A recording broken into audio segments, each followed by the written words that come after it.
That I am, some call me the Roo, your modern monk, your cannabis fitness strategist, back at it again, just informing you, letting you know what's really going down here.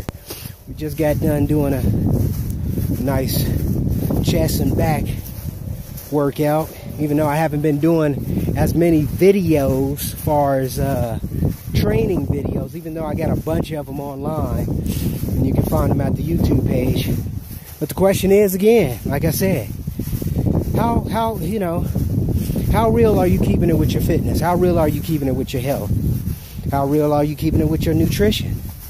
You know, keeping it down and really grasping the concept of ownership, taking ownership of health, taking ownership of fitness, taking ownership of nutrition, your nutrition. So, until next time, we're just touching bases with you, letting you know what's real. You know what I'm saying? Because if your health ain't real, if your fitness ain't real, if your nutrition ain't locked down, you obviously ain't going to get nowhere. You're going to keep going around and around, and there's no improvement.